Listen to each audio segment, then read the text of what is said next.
Hello everyone. आज हम RRB NTPC previous year question paper solve करेंगे। हमने लास्ट क्लास में 35 क्वेश्चन तक सॉल्व किया था। Now today we are going to start from question number 36। Let's see. Okay, let's see question number 36। Which schedule of the constitution of India list the states and union territories of India? So that is first schedule. Okay, first schedule में Indian states and union territories को combine किया गया है। And what about total number of schedule? In Indian Constitution, we have total 12 schedules. Now let's come to question number 37. Who among the following is the current Lokayukt of Delhi? This is a previous year question paper, so these data are not enough. So, who is the present Lokayukt of Delhi? Must learn the name HMJ Harish Chandra Mishra.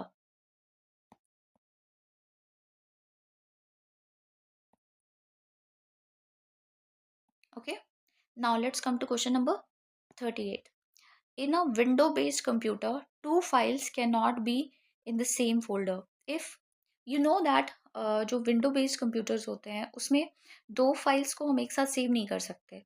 जैसे ही हम save करने जाते हैं it shows that the file is with the same name, you change the name और you save it with the other name. तो यहाँ पे two files can not be in the same folder if they have the same name and are of the same file type.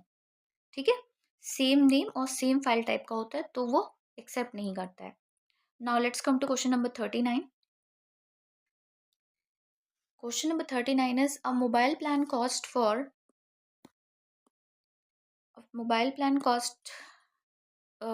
32 rupees for 6 minutes. What is the approximate cost in rupees for 4 minutes? तो आपको 32 rupees में 6 minute की बात बता रही है। तो let's find out for 1 minute. तो यहाँ पे 1 minute is equals to 32 rupees upon 6।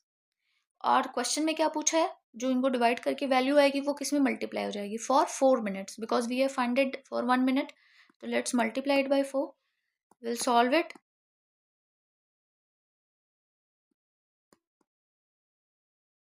Okay, so you are going to get the answer in decimal. 64 divided by 3, you will get 21.30. So that is the first option. Okay, 21.30 ये आपका answer हो जाएगा। Now let's come to question number 40. The Gandhara art, a style of Buddhist visual art that developed between 1st century BCE and the 7th century CE, flourished largely during the Dash dynasty. किस dynasty में ये flourish हुआ था? That was cushion dynasty. Okay, हमारे channel पे ये सारे dynasty और हिस्ट्री से रिलेटेड बहुत सारे ट्रिक्स शेयर किए जाएंगे। Do like and subscribe my channel. Question number 41, यहाँ पे आपको कंप्यूट करना है इसे। 1112 डिवाइडेड बाई 139 माइनस 5। तो अगर आप इसको ध्यान से देखें तो 139 can cut this number how many times? 8 times. And 8 minus 5, 3. So that is your answer. Okay, now let's come to next. Question number 42. अब ये थोड़ा ध्यान से समझने वाले क्वेश्चन है क्योंकि इसमें आप कंफ्यूज हो सकते हैं। यहाँ पे आपको क्वेश्चन दिया हुआ है that Gautam ranks 18th. What is his rank from the last? ये क्वेश्चन पूछा गया एंड आपको दो स्टेटमेंट दी गई हैं। अब आपको ये बताना है कि ये दोनों स्टेटमेंट एक साथ यूज करके हम आंसर फाइंड आउट कर सकते हैं या इंडिविजुअली। तो जैसे पहला स्टेटमेंट दिया हुआ है, there are 47 students in the class में 47 स्टूडेंट्स हैं। तो आपको पता है to find out his rank in the class what we will do, we simply need to minus. Okay, जो दिया हुआ रैंक है उसका 18th रैंक और टोटल नंबर ऑफ स्टूडेंट्स हमारे पास कितने हैं? 47। तो simply what we will do according to the first statement, 47 minus 18। And as we are talking about the one person, तो जो आपको पता है जब हम रैंक काउंट करते हैं तो जिस पर्सन के बारे में बात कर रहे हैं उसमें +1 हो जाता है। ठीक है, तो जब हम इसे सॉल्व करेंगे it is going to be 30th. So it is clear that Gotham ranks 18th in the class what is his rank from the last, last से उसकी रैंक क्या होगी, तो वो हो जाएगी 30। अब दूसरा जो स्टेटमेंट दिया उसको सॉल्व करेंगे। Jagan who ranks 10th in the class, same class, ranks 38 from the last. अब इस इंफॉर्मेशन को यूज करके हम फाइंड आउट करेंगे आंसर। तो जो जैगन है उसका इंफॉर्मेशन दिया है, वो कितना रैंक कर रहा है क्लास में, 10th in the same class. Who ranks 10th in the same class, rank 38 from the last. तो लास्ट से जो उसका रैंक है वो, और from the front words it's rank 10th। इन दोनों को ऐड करेंगे, will get 48 and -1, so that is 47। So what does information you get from this, इससे क्या इंफॉर्मेशन मिलता है कि ये टोटल बच्चे कितने आ गए क्लास में, 47 आ गए। अब हमें क्या पता करना है, the rank of Gautam from the last. Okay, so we know the total number of students were 47। यहाँ से हमने पहले क्या पता किया, we were not knowing 40 total number of student, तो यहाँ से हमने पहले तो टोटल नंबर ऑफ स्टूडेंट पता किया, 10 और 38 को प्लस कर रहे हैं because his 2 ranks are given, and -1 क्योंकि हम सेम ही पर्सन का बात कर रहे हैं, तो हमारे पास 2 डेटा थे, तो that's why we are subtracting 1। ठीक है, अब हमारे पास जो 47 आया है that is total number of students.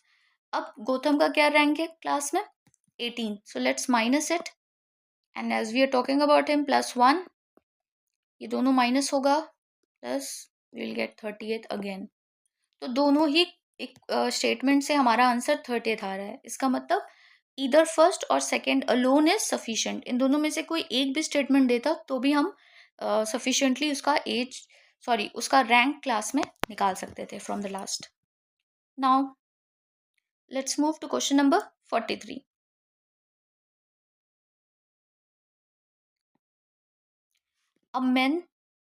Three men dig a hole in 10 days. How many days would it take for 5 men to dig the same hole? So this is based on M1 D1 is equals to M2 D2 formula. M1 is 3, D1 is 10, M2 is 5 and we don't know D2.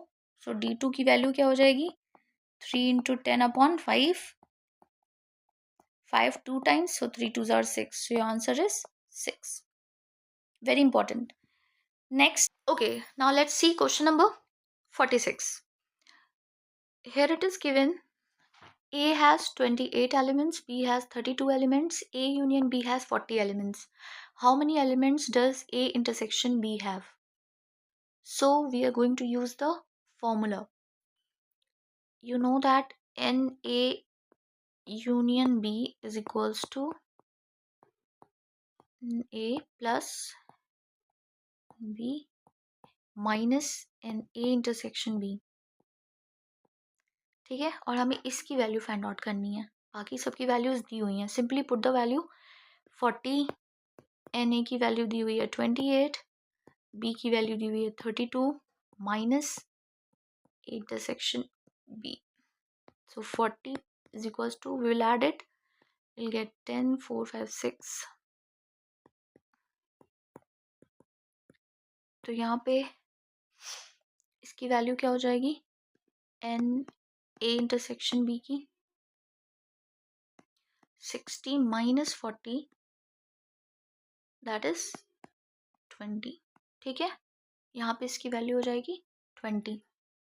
अब इसी comprehension पे based दूसरा question क्या है, how many elements are present only in B, कितने elements सिर्फ B में present हैं। ठीक है, so to find that we will use the other formula. जब हमें numbers of elements only in set B find करना है तो हमारा फॉर्मूला है n B minus n A intersection B. N B की वैल्यू दी हुई है 32, और अभी हमने ए इंटरसेक्शन बी की वैल्यू फाइंड आउट की है दैट इज 20, तो 32 minus 20 is 12। That's in your answer. Okay, now let's move to the next question. Question number 48, we have to find out the full form of UNITAR. What is that? United Nations Institute for Training and Research.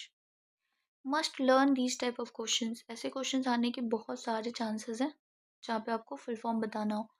So this is UNITAR, that is United Nations Institute for training and research. Next question, which state hosted the 12th National Ice Skating Championship in India? ये previous year question है, तो it is based on that data.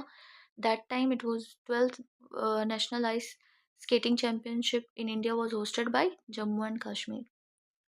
अभी recent जो host हुआ है that has been done in Tamil Nadu. Okay, now next question number 50.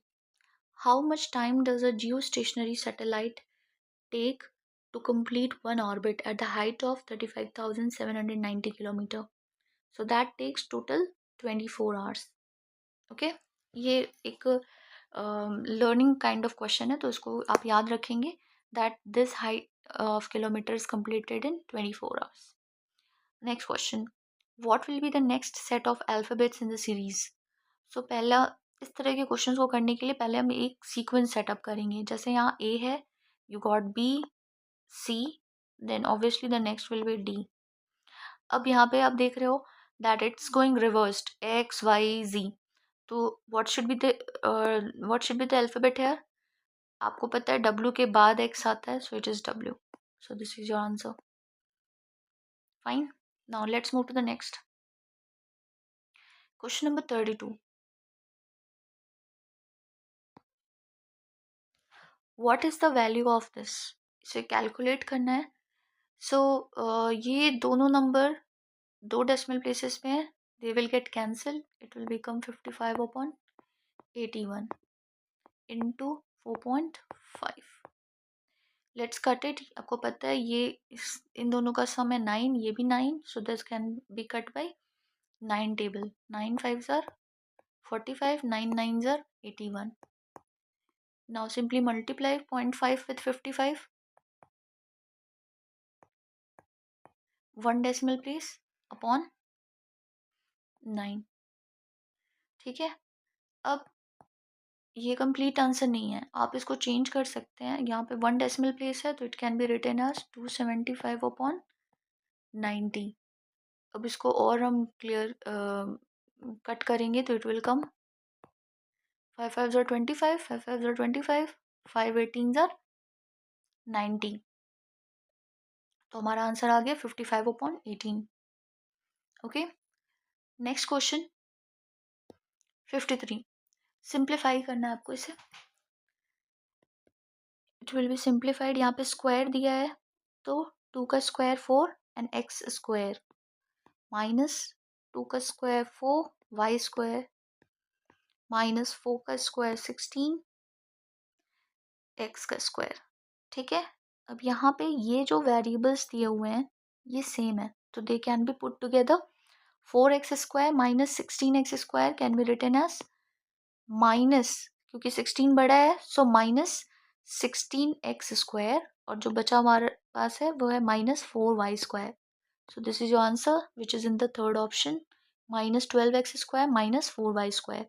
बहुत ध्यान से माइनस साइन को देखना है, क्योंकि जो ऑप्शन दिए हुए हैं they are all almost same, सिर्फ साइन का डिफरेंस है. Okay. Next question number 54. Given below is the statement followed by some conclusion.